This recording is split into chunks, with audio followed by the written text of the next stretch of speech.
here on Kiwi. A little something for the weekend with Sam Hunt.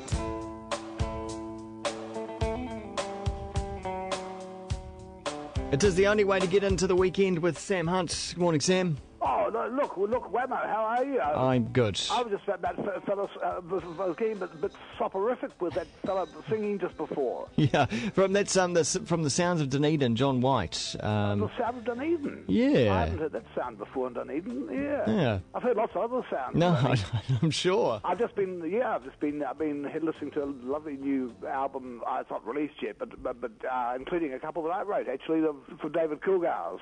Oh, right. And it's a new album on the way. Yeah. In fact, will be a few, I suppose, because then there's one that they are doing, that we're doing. I mean, myself and DK and the Heavy Eights.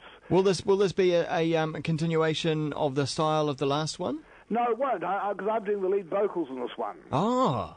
Yeah, we've replaced DK. He's out looking for a job.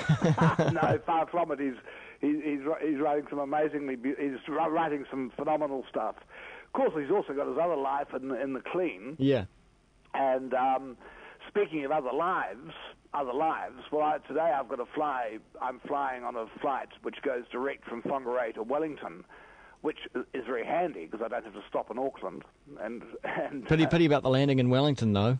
Well, I don't mind that so much. I love landing in Wellington. In fact, and of course, with my grandson there, my now 10-week-old grandson there, I'd be happy to jump.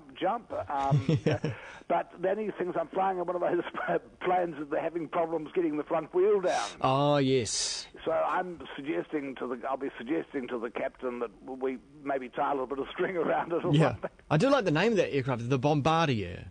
Is that what it's called? Yes, the Bombardier. Do you like it or don't like it? Oh, I quite like. Well, I like the name. Well, I'm pleased you like it. I'm trying to find something that I like about this plane, so I can go on it. I've got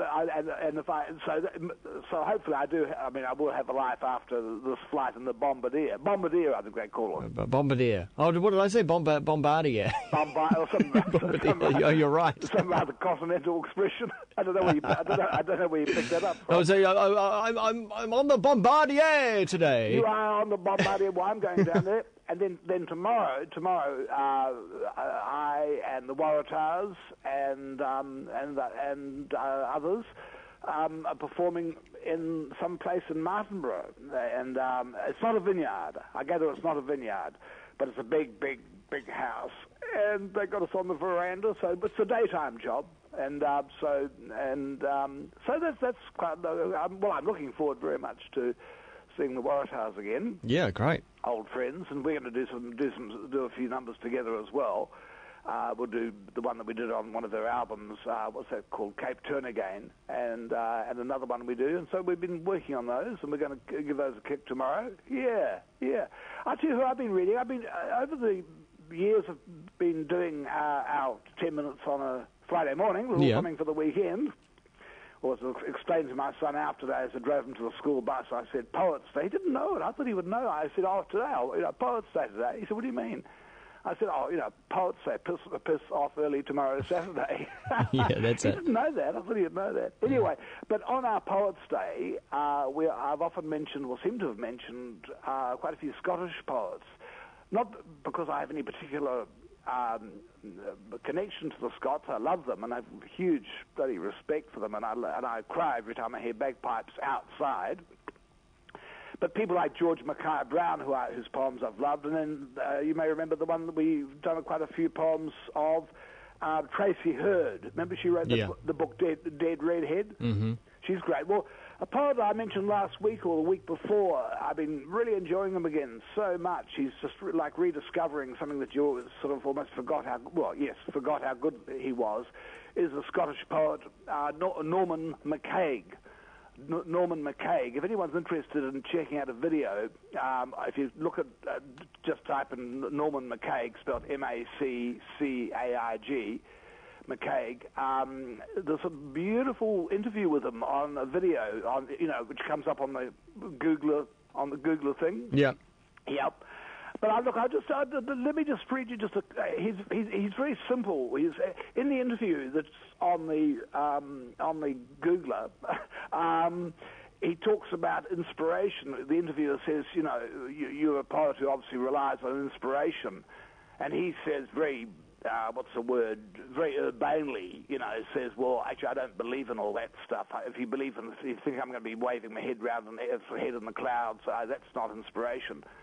But he said if you're talking about a sort of a feeling that comes over you, almost like hunger, just like hunger does, or fear, that's what you get the feeling you're going to write the poem. And I love the way he says that he does not have a clue what the poem's going to be about. It sounds like it's like another sense or something. Well, for me, I loved hearing him say these things because there's certainly things that I've found to be the case. You know, people say, you know, do you write to a theme? And I say, well, you couldn't write to a theme. It'd be like writing to, I don't know. What. Well, it's like being commissioned to write or something. Yeah. I mean, the theme emerges from what you do. It's a bit like, I've often used the analogy, I mean, when you go to sleep, you don't think, well, I am now going to dream in a theme of such and such. You know, you wake up completely shattered and you start putting your dream together, you know. Anyway, let me read a Norman McCaig poem or two. This is they're all short, quite short, well, not all, but the ones that hit me are the shorter ones. This one's called To Explain You. Oh, I should say he was born, just to put him in age, he died in 1996, and he was 86 then, so he was born in 1910. And his last poems are very, very sad. That the poems he wrote after the death of his wife, in the last 6 years of his life, they themselves are just on their own. But this is a slightly earlier one. It's called To Explain You. I look for the answer, the one simple answer among the so many that that would explain you to me. I can't find it. Am I a fool? Am I looking in the wrong places? Am I expecting to find the Trojan horse in a Rose Street boutique, or the sword of the Lord and of Gideon under the sofa behind the bookcase? No, I know where to look, but the haystack is so big, and the needle I'm looking for is the one on whose point all those angels danced so many centuries ago. That's one of his. And another one? Yeah. The one here, this one he wrote after the death of a much older Scottish poet, A.K. or Angus MacLeod. And I love this one. It's just a little seven-liner from his house door. I say to myself, how he enriched my life, and I say to myself, more than he have died, he's not the only one. I look at the estuary and see a gravel bank and the glitter going through it, and the stealthy tide, black-masked, drowning stone after stone. Yeah. Nice. Beautiful, eh? Yeah. In this interview on the Googler, he talks about, because his mother and his aunts all came from high up, way up, when they all spoke Gaelic. When they came as young women to Edinburgh, they had no English at all. They just spoke in Gaelic. And I love the little story he tells, speaking of the Gaelic language. He once said to his mother, Norman himself learnt to speak Gaelic in his lifetime, but he didn't grow up with it. But his mother, as I say, that was her first tongue. Anyway, he asked his mother one day, "Oh, what's the word in Gaelic for yes, mother?" She didn't know. Huh. And he's since discovered that there's no word for yes in Gaelic. If you say to someone, "Oh, I'm going to Glasgow," yeah. or "Are you going to Glasgow?" they won't say yes. They'll say, "I'm going." Ah, right. So okay. it's a beautiful language. It's lovely. Just on that note, let me finish with a poem by Norman McCaig called Aunt Julia. And before you do, it's just interesting that you bring up Gaelic, because it was just this week I discovered that the BBC in the UK have a channel that only speaks Gaelic. Is that right? Yeah, and it's, I guess it's a way of keeping the language alive. But I happened to check it out on the net, and I saw the weather done in Gaelic. Yeah, that's great. They've got their news bulletins and everything. And I just remember there's this whole fuss initially when Maori TV started here. It's like, oh, why do we need a TV just for the Maori language, that kind of thing. Well, there are other places around the world that are specifically doing this to keep cultures and languages alive. Great. That's wonderful. I'd love to hear that. I must get from you some stage the things. Maybe I haven't got time for this one now, but I've got to leave it for next week. Here's a little short one. Yeah, okay. Here's a little short one. We'll keep Aunt Julia for next week. All right.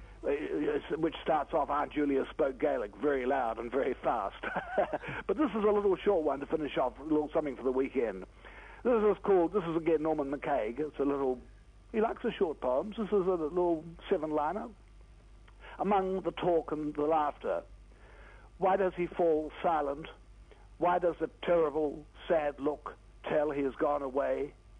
He has died too often, and something has been said that makes him aware of the bodies floating face downwards in his mind.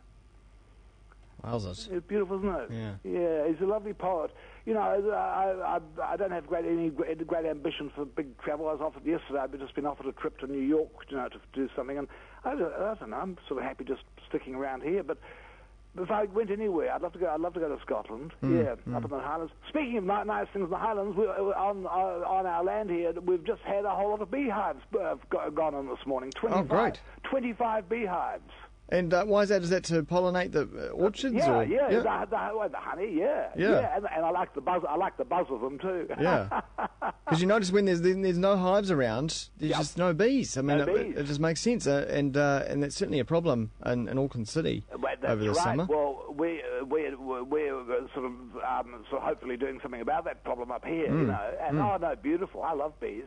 I remember years ago a book by a French author. Somebody listening may remember who wrote The Life of the Bee, and this biologist and poet wrote The Life of the Bee, some name like Maupassant or something like that, and later on it was taken up by Karl Marx as a sort of the ideal society.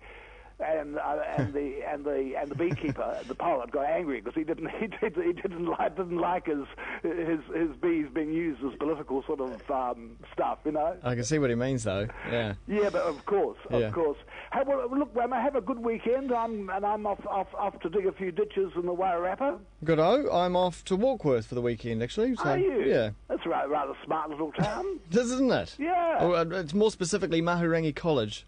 What is the connection there? There's a bit of a geek camp, shall we say, happening over there, up there, where a whole bunch of scientists, media people, technologists will share some ideas for the weekend. Excellent! Yeah. Have a good time there. And you can go. And I'll tell you what, up there, the Mahurangi River's a good place to swim there. Oh yes. Yeah.